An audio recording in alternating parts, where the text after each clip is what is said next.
सर्वतीर्थतीर्थेभ्यः नमः श्री वर्धमानाय निर्धूत कलिलात्मने सालोकानां त्रिलोकानां यद्विद्यादर्पणायते अहिंसा परमो धर्म की महावीर भगवान की प्रातः स्मरणे परम पूजाचार्य गुरुवर श्री विद्यासागर जी मुनि महाराज जी की जय।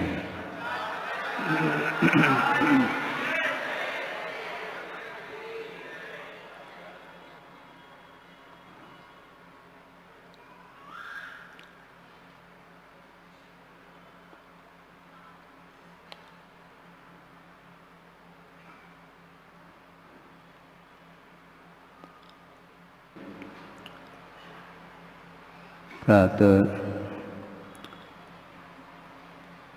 आगम के कुछ बिंदुओं को लेकर के चर्चा चल रही थी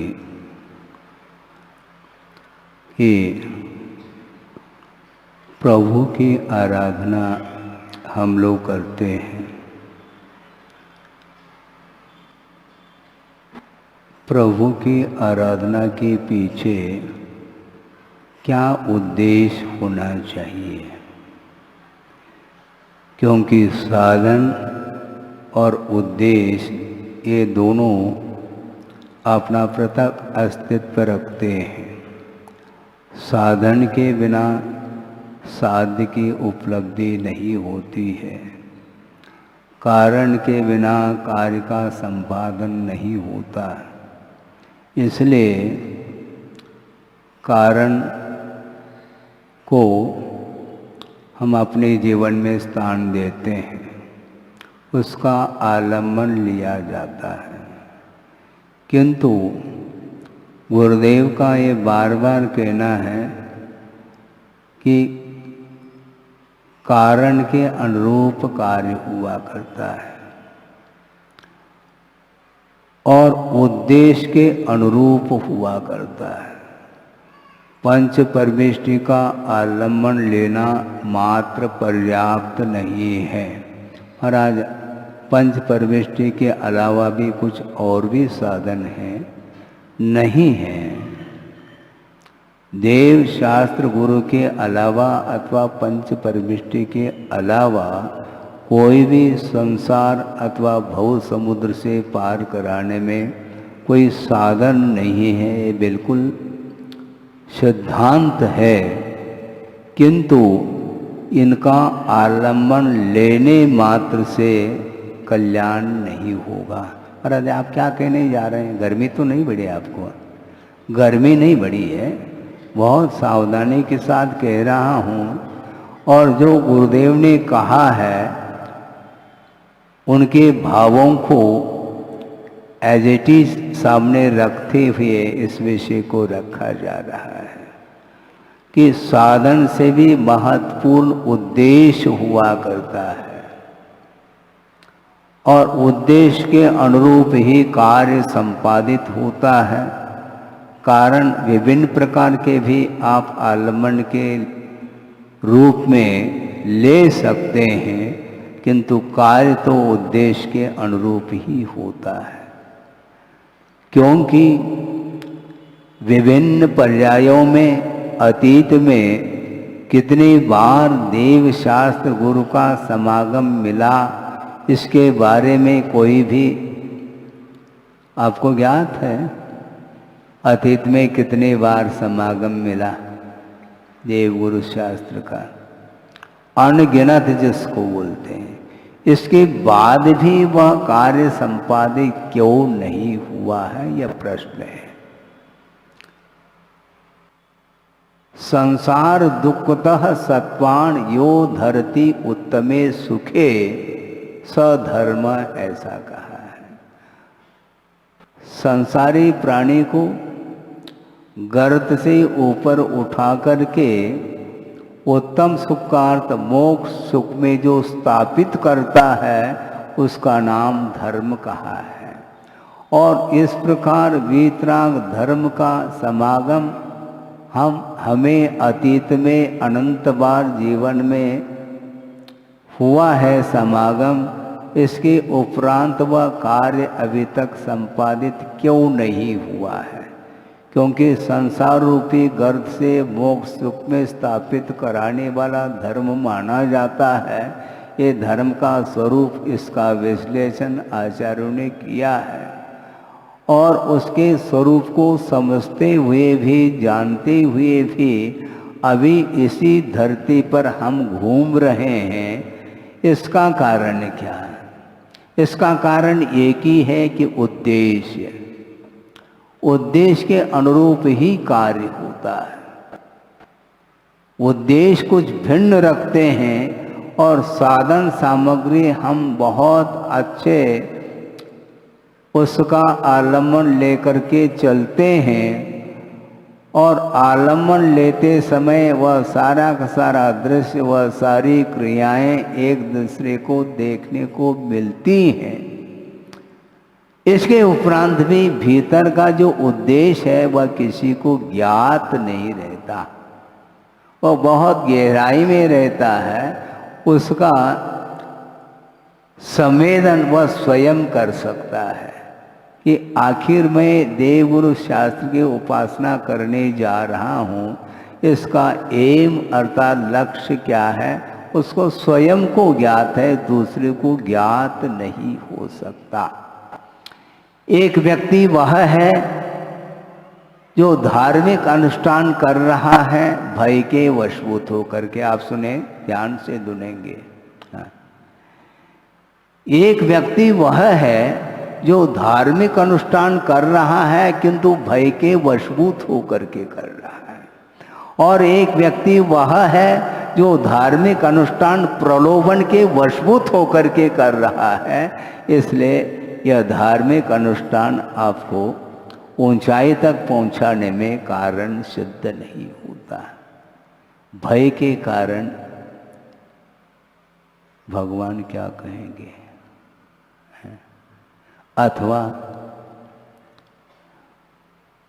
अथवा क्या,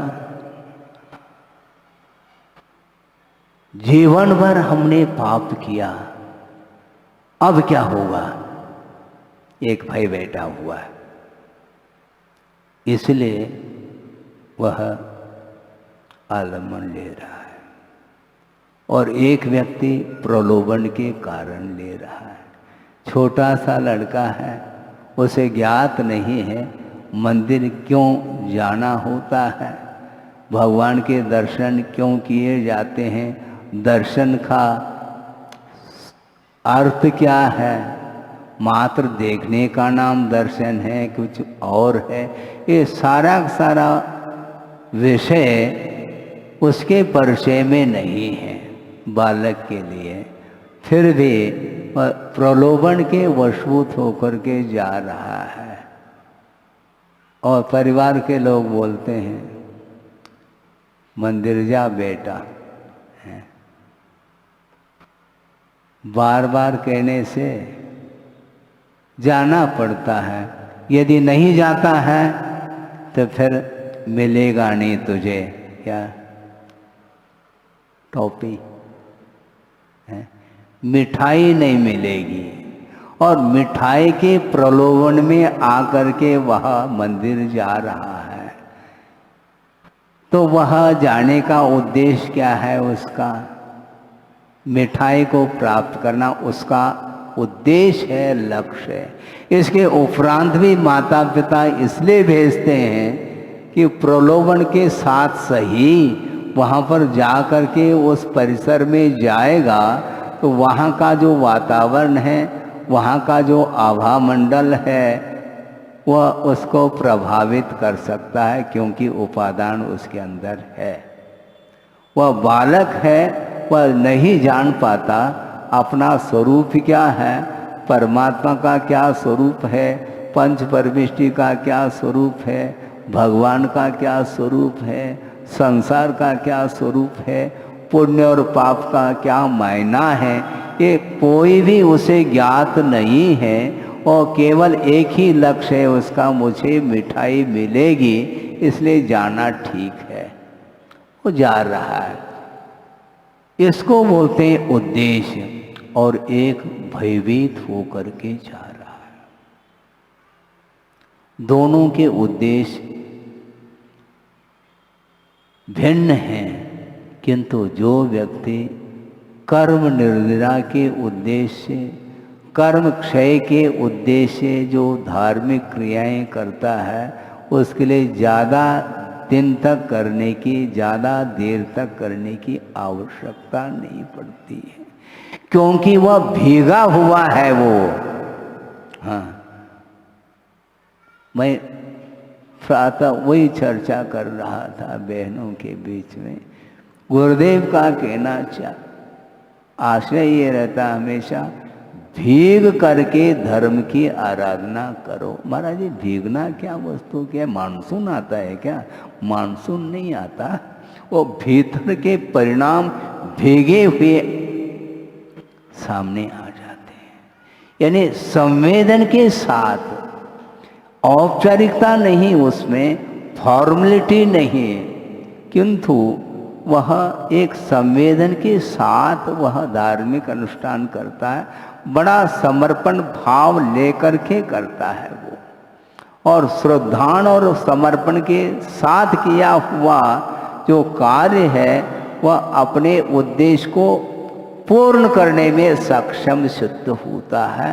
आप अल्प समय के लिए करो या अधिक समय के लिए करो, आपका उद्देश्य, आपका लक्ष्य ठीक होना चाहिए। संसार से ऊपर उठने की भावना प्रत्येक व्यक्ति के अंदर होनी चाहिए। नहीं है तो संसार में तो जगह कम नहीं है, ये बहुत लंबा चौड़ा स्थान है। एक व्यक्ति ने कहा कि मुझे किसी के आलम्बन लेने की आवश्यकता नहीं है, मैं दुनिया के किसी भी कोने में रह करके मैं अपना कार्य कर सकता हूँ। तो उसके लिए हमने कहा कि देखो, दुनिया के किसी भी कोने में रहो, एकेंद्र भी रहता है, वैसा रहना है क्या तुम्हें? तब बात समझ में आ गई। दुनिया के किसी भी कोने में मैं रह सकता हूँ, मुझे किसी के पास जाने की कोई ज़रूरत नहीं है। ठीक है, किसी के पास मत जाओ, जो उद्देश्य तुम्हारा रहेगा वो जल्दी से जल्दी वह पूर्ण होगा तुम्हारा उद्देश्य, क्योंकि अहंकार के साथ जो कार्य करना चाहता है उसका कभी भी विकास, उत्थान, उसकी उन्नति संभव ही नहीं है। अहंकार क्यों पाल रहे हो? क्या क्या पालना चाहते हैं? हाँ, बालपने में पालने में पलता है वो, और बड़ा हो गया तो क्या क्या पाल रहा है दिमाग में वह स्वयं जाने। यही तो संसार का स्वरूप है। स्वरूप जब तक पकड़ में नहीं आता है, लगता ऐसा है कि बहुत धर्मात्मा है, लेकिन उसका कार्य जब सामने आता है तो ज्ञात होता है कि इसके अंदर कौन कौन से भाव रहे होंगे। वो भीतर रहते हैं, अंडरग्राउंड में वो परिणाम रहते हैं।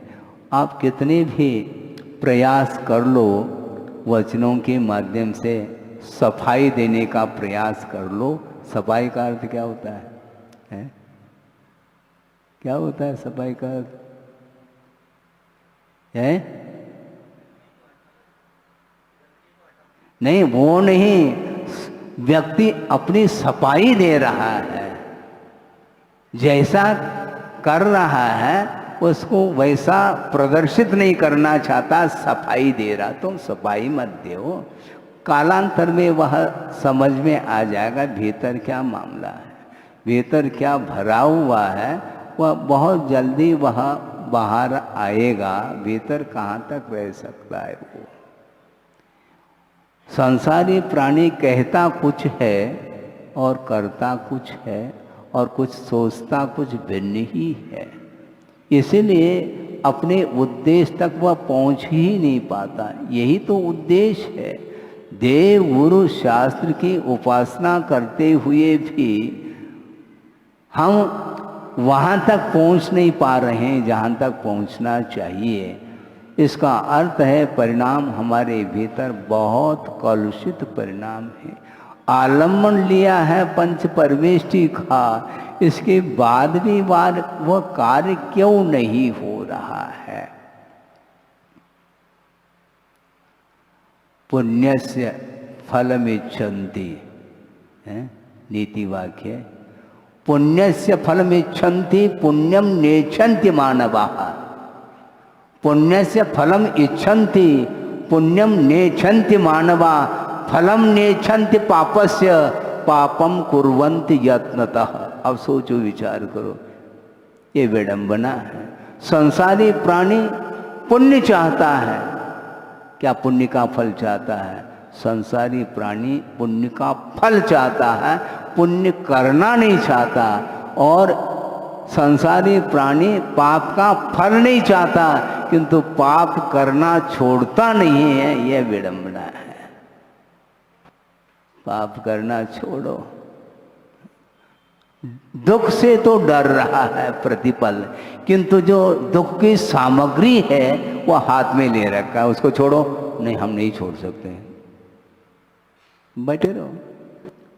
दुख से छुटकारा संभव नहीं है, क्योंकि दुख के जो कारण हैं उन कारणों के माध्यम से दुख उत्पन्न होता है। तुम्हारा दुख का कारण क्या, ये तो बताओ। अभी तक ज्ञात नहीं तुम्हें, बता देता हूँ। आचार्य कह रहे हैं ये जो 5 पाप है, दुख में वा, सूत्र आ गया, छोटा सा सूत्र है। सूत्र चाहिए हमारा, हाँ, ये छोटा सा ले लो। दुख में वा, ये 5 पाप दुख रूप है। इस प्रकार जो चिंतन करता है वही व्यक्ति इस दुख से ऊपर उठ सकता है, अदरवाइज नहीं, अन्यथा संभव ही नहीं है। 5 जो पाप हैं उनको दुख रूप मान नहीं रहा है, इसलिए बार बार उसी का आलम्बन लेता है और आनंद का अनुभव करता है। खेद की बात तो ये है, महाराज 5 पाप में आनंद मानते हैं हम। आप मानो या न मानो, आगम में तो लिखा है। रौद्र ध्यान का अर्थ क्या होता है? सुनो, आचार्य कहते हैं धर्म ध्यान के स्वरूप को समझाने के अपेक्षा रौद्र ध्यान, आर्द्र ध्यान का यदि परिचय हो जाए तो उससे ऊपर उठोगे, वही धर्म ध्यान है। हमारा धर्म ध्यान का स्वरूप बताओ, हम नहीं बताना चाहते हैं। नास्तिपरक कथन होता है, उसके माध्यम से ज्ञात हो जाता है 5 पापों में आनंद का अनुभव करता है संसारी प्राणी, उसी को रौद्र ध्यान बोल रहे हैं आचार्य। इसलिए उसको दुख रूप गिनना चाहिए। 5 पापों को जो दुख के रूप में चिंतन करता है वही व्यक्ति पाप से ऊपर उठ सकता है। उठाने के लिए हम सामने आ जाए तो आप उठ नहीं पाएंगे, क्योंकि आपके भीतर वही परिणाम विद्यमान है। रौद्र ध्यान, हिंसा में आनंद, झूठ में आनंद, असत्य, इसमें आनंद मानता है वो। हाँ, उसका परिणाम क्या निकलता है महाराज? थोड़ा आगम का अध्ययन कर लो तो मालूम पड़ जाएगा उसका परिणाम क्या निकलता है। असत्य में आनंद मानना, हिंसा में आनंद मानना, चोरी में आनंद मानना, वासना में आनंद मानना और परिग्रह संचय करने में आनंद मानना, यह दुख की सामग्री है। ये दुख की सामग्री और सुख की सामग्री ठीक इससे विपरीत है। सदृष्ट ज्ञान वृत्तानि धर्मम, इसको धर्म संज्ञा दी है आचार्य ने। किसने दिया? धर्मेश्वरा विदु, सर्वज्ञ भगवान ने इसको धर्म संज्ञा दी है। सम्यक दर्शन, सम्यक ज्ञान और सम्यक चारित्र की जो परिणति है, जो कि आत्मगत ही एक पवित्र परिणाम का नाम धर्म है, ऐसा सर्वज्ञ भगवान ने कहा है। और उसी को आपके सामने मैं रख रहा हूँ। मैं अपने तरफ से कोई परिभाषा नहीं बनाना चाहता। जो परिभाषित है उसको समझने का हमें प्रयास करना है, परिभाषा हमें नहीं बनानी, क्योंकि यह अनंतकालीन यह परिभाषा बनी हुई मिलती है। मोक्ष मार्ग की परंपरा भी अनंतकालीन है और संसार मार्ग की भी परंपरा अनंतकालीन है, और ये दोनों अनादि अनिधन है। मोक्ष मार्ग भी कभी समाप्त नहीं होगा नाना जीवों की अपेक्षा, और संसार मार्ग भी नाना जीवों की अपेक्षा से समाप्त नहीं होना है। व्यक्तिगत संसार समाप्त हो सकता है यदि करना चाहते हैं तो, किंतु अनंत जीवों की अपेक्षा से यदि सोचेंगे तो कभी भी संसार का अंत नहीं हो सकता। इतना अपरंपार है वो संसार, वो अनंत है। अनंत की परिभाषा और आपके सामने रख दें तो ज़्यादा अच्छा होगा, कैलकुलेशन नहीं कर पाएंगे, ये ध्यान रखना। अनंत किसको बोलते हैं? आया भावे व्यये सति अपि यस्य अंत न विद्यते सानंत। आय का अभाव वह संख्या है जिसको अनंत की संख्या बोल रहे हैं आचार्य, उसमें संख्या जुड़ नहीं रही है। आय का अभाव है और व्यय निरंतर हो रहा है, फिर भी जिसका अंत न हो उसका नाम अनंत कहा है। आया भावे, आय का अभाव, उस संख्या में नई संख्या जुड़ नहीं रही है, और जो संख्या है उसमें से प्रति समय व्यय हो रहा है, माइनस होती चली जा रही है संख्या में, उस संख्या में। इसके उपरांत भी जिसका अंत न हो उसका नाम अनंत बोलते हैं। जैसे उदाहरण के तौर पर, उदाहरण एक देश हो सकता है लेकिन फिर भी उसके माध्यम से ज्ञात हो सकता है, विषय समझ में आ सकता है। एक सागर है समुद्र जिसको बोलते हैं, चारों ओर दृष्टिपात कर लो तो जल ही जल दिखाई दे रहा है। उसकी गहराई को नापना कठिन है और उसका विस्तार को नापना अत्यंत कठिन है। और उस सागर में से एक जल का बूंद नहीं कह रहा हूं, एक जल का एक कण है जिसको ओस की बूंद भी कह सकते हैं, उसमें से निकाल करके पृथक कर दिया। वाटर लेवल कम हुआ देखने में आता है, ये हमने एक कण तो निकाल दिया उसमें से, समुद्र में से, हाँ? उसमें कमी दिखाई पड़ रही है क्या? वाटर लेवल में कोई अंतर आया क्या? नहीं आ सकता। इसी प्रकार ये अनंत की परिभाषा है। अनंत काल से संसार में परिभ्रमण कर रहा है, इसके उपरांत भी वंस मोर कह रहा है। उसका दिमाग है क्या नहीं हम नहीं जान सकते हैं। महाराज असर क्यों नहीं पड़ता? सर हो तो असर पड़े, दिमाग हो तो असर पड़े। दिमाग यदि है तो उसका उपयोग भी तो करो, नहीं हो पाता है। ऐसा क्यों होता है? अपने परिणाम के द्वारा ही ऐसा हो रहा है। आपके संसार के निर्माण के लिए कोई इसमें दूसरे का कोई हस्तक्षेप नहीं है। आपका संसार स्वयं के परिणाम के द्वारा ही वह निर्मित होता चला जा रहा है और अपने ही परिणाम के द्वारा उसका अंत होना है, ऐसा भगवान ने कहा है। भगवान अनंत शक्ति के धारक है, किंतु आपको यहाँ से ले जा नहीं पाएंगे, मोक्ष तक पहुँचा नहीं पाएंगे। लोग के अग्रभाग पर वो अकेले गए हैं, आपको ले जाते हैं, आपके परिवार वालों को भी ले जाते हैं, नाती पोते आदि, क्योंकि करुणा के सागर है ना। हाँ, करुणा के सागर हैं, तो इतने भी नहीं करुणा आती उनको। महाराज ये तो निर्दयता तो नहीं है। हमारी दृष्टि इसी प्रकार जाती है, उनके अंदर निर्दयता नहीं, किंतु अपने अंदर निर्दयता है अपने प्रति। अपने प्रति दया का भाव तक जागृत नहीं हो रहा है, तो दूसरे के जीवन के प्रति दया का भाव कैसे जागृत हो पाएगा? बहुत कठिन है अनुकंपा। अपने ऊपर तो दूसरे के द्वारा अनुकंपा हो, ये बार बार भाव मन में आता है, किंतु यह भाव भी आना चाहिए कि मैं भी दूसरे के ऊपर कोई करुणा अनुकंपा कर सकूं और उसके माध्यम से उसको सुखी बना सकूं। ये भाव होना चाहिए। ये विशाल हृदय जिसका होता है वही व्यक्ति अपने दुख को साइड में रखता है और दूसरे के दुखी जीवन को देख करके वह रात दिन उसको दूर करने में वह संलग्न रहता है। संलग्न का अर्थ क्या होता है? खजुराहो में बात आई थी, इसको सैद्धांतिक भाषा में अभिनिवेश बोला है।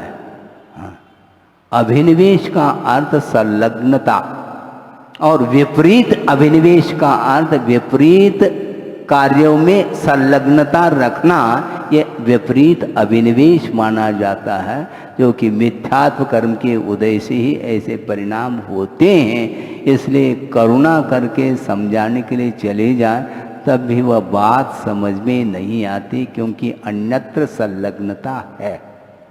समीचीन रूप से लग्न, लग्न का अर्थ क्या होता है? शादी। मराठी में लगन बोलते हैं। लग्न का अर्थ शादी विवाह का नाम है। उसी प्रकार संसारी प्राणी संलग्न है। किसमें? विषयों में संलग्न है। इसी को बोलते हैं संयोग। और संयोग मूला जीवेन प्राप्ता दुख परंपरा, ऐसा कहा। दुख की परंपरा का कोई मूल है तो वह संयोग है, ऐसा कहा है। संयोग से ऊपर उठो और संयोग करके वह आनंद का अनुभव करता है, मिठाई बांटता है। सालग्रह, ये क्या है? ये क्या करना चाहो है? संयोग को वो अच्छा मानता है। जगत के आगमकार कह रहे हैं संयोग के द्वारा दुख की परंपरा कायम बनी रहेगी।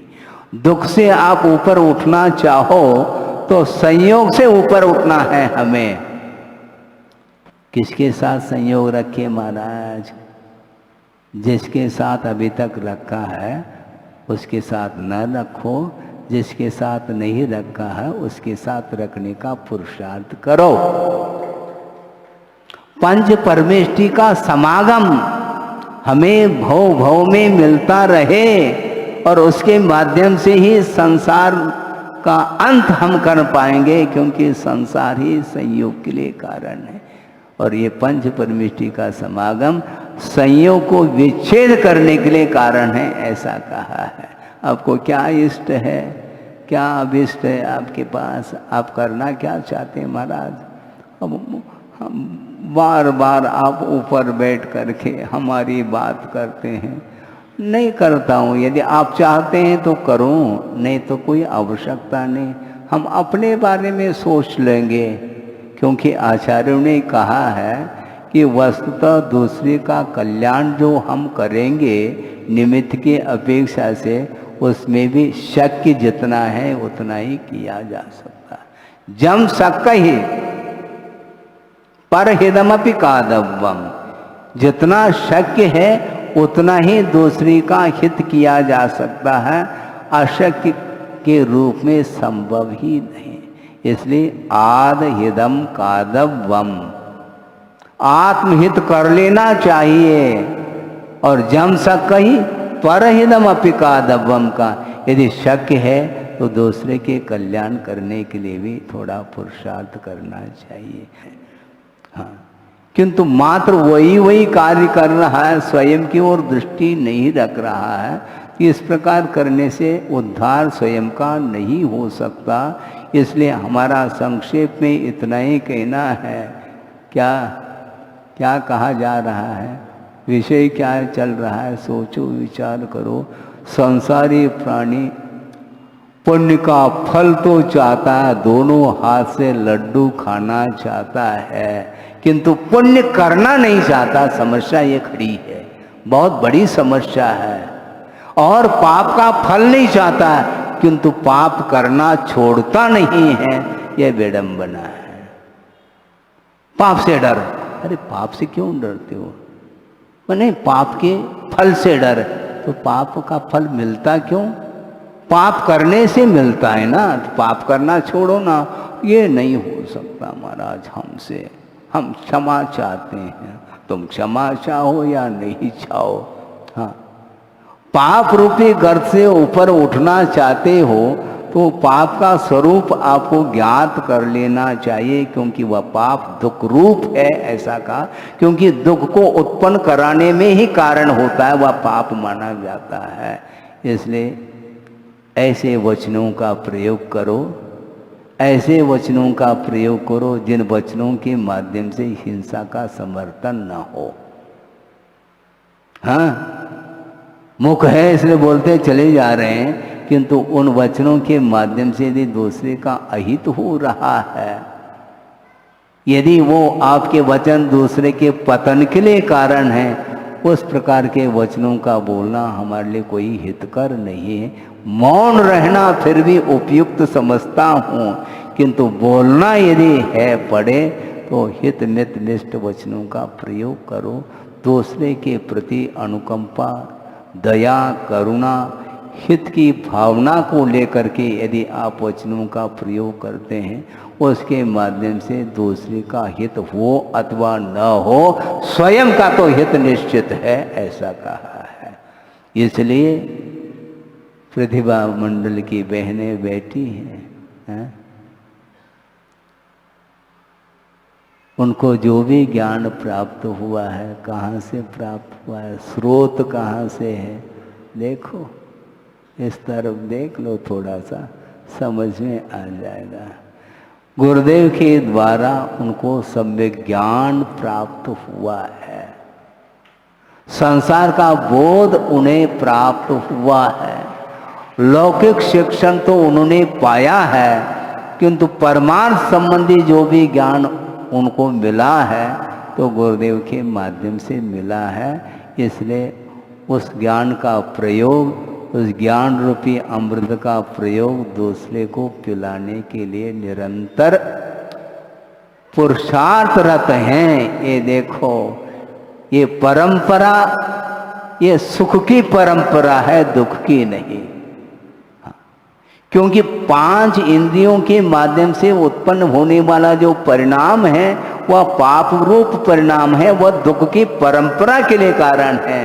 किंतु सम्यक ज्ञान की जो परंपरा है वह सुख की परंपरा के लिए कारण माना है। वह स्वयं सुख का अनुभव कर रहे हैं और रात दिन छोटी छोटी बालिकाओं को सुखमय बनाने के लिए निरंतर प्रयास कर रही हैं। इसको बोलते हैं अनुशासन है। आपने प्रशासनिक बात आपने करी है, यदि उसमें कोई कमी रह गई हो तो इधर यदि दृष्टि आप रखेंगे प्रतिभा स्थली की ओर, तो निश्चित रूप से आपको भी पाठ मिल सकता है। पाठ लेने वाला चाहिए तो पाठ मिलेगा, नहीं है तो कौन दे सकता है। स्वयं की यदि रुचि है, स्वयं अपने आप को अनुशासित करना चाहता है, तो जो अनुशासित है उनकी उपासना करें। पहले हम दूसरे को अनुशासित करना चाहते हैं और स्वयं अनुशासनहीन बन करके चलते हैं तो कभी भी विकास, न समाज का विकास हो सकता है, न देश का, न राष्ट्र का। विकास करने के लिए स्वयं अपने आप को विकसित करना होता है, स्वयं अपने आप के जीवन को उन्नत बनाना होता है। उस जिसका जीवन उन्नत बन चुका है उसको देख करके दूसरे का भी जीवन उन्नत हो सकता है। इसको बोलते हैं प्रभाव, इसी को बोलते हैं प्रभावना अंग। भावना है महाराज, भावना अलग वस्तु, प्रभावना अलग वस्तु है। आपके अंदर बहुत सारी भावनाएं रह सकती हैं, किंतु प्रभावना करना चाहो तो गुरुदेव ने जो भी आपके लिए दिया है उसका अक्षरशः आप अनुपालन करते चले जाएंगे तो भव एक भव नहीं, ज़्यादा भव ही लेने की आवश्यकता नहीं पड़ेगी आपको। अभी चर्चा चल रही थी कि जो क्षायिक सम्यक दृष्टि होता है उसका संसार में रहने का काल कितना है, मात्र 4 भव। महाराज हमें भी दे दो क्षायिक सम्यक, दुकान है क्या, खरीदना चाहो क्या, संभव नहीं।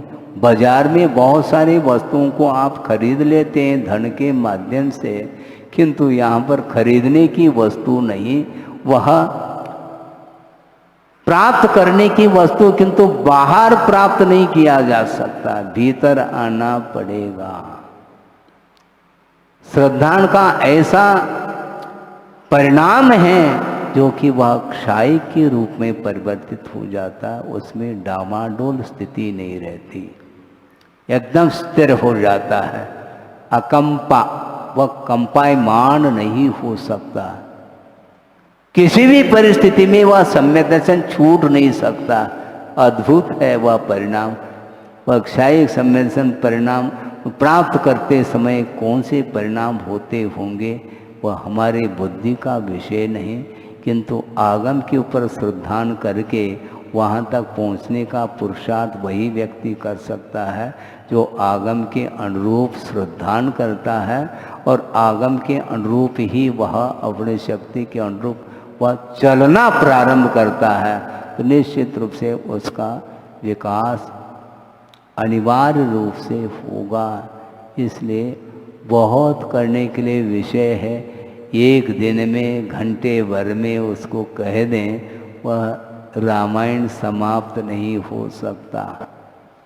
बहुत सारे परिणाम होते हैं, जिन परिणामों के कारण अनेक प्रकार की परिणति संसारी प्राणी की बनती चली जाती है। इसलिए संसार से ऊपर उठने के लिए जिनागम का ज्ञान करना भी आवश्यक होता है, उसके बिना बुद्धि सुधरती नहीं है। ये प्रकृति है। अभी आप शांत बैठे हैं, अन्यथा न लें, क्योंकि प्रकृति वह रुक नहीं सकती। आप बिल्कुल शांत बैठे हैं, किंतु जैसे ही जिनवाणी स्थिति हुई तो कोलाहल देख लो। फिर वह स्विच ऑन किसने किया? आप स्वयं ही ऑन करेंगे। अभी ऑफ किया है क्योंकि अभी धर्म श्रवण करना है, फिर बाद में भी शांत रहा जा सकता है ना। महाराज हमारी वश की बात नहीं, होता क्या फिर? अभी क्यों वश की बात है? यहाँ पर तो आप शांत बैठे, इसी प्रकार बैठा जा सकता है, और बेटे को कहा जा सकता है बेटा शांत बैठ। शांत बैठोगे तो तुम्हें लड्डू मिलेगा। भगवान जैसे बैठते हैं वैसा बैठना है बेटा, वह बैठ जाता है क्योंकि प्रलोभन के साथ बैठा है, और बिल्कुल चुपचाप बैठा है, और धीरे धीरे देख रहा है कि लड्डू हाथ में है क्या नहीं। ये उसकी इच्छा बनी रहती है, किंतु इस प्रकार नहीं करना। बिल्कुल अपने इंद्रियों को समेटते हुए मात्र अपना उपयोग भगवान अथवा प्रभु और गुरु के चरणों में हमारा उपयोग बना रहेगा, तो बहुत अत्यल्प काल में जो आप चाहो उसकी उपलब्धि हो सकती है। हो इस पवित्र भावना के साथ। अहिंसा परमो धर्म की जय।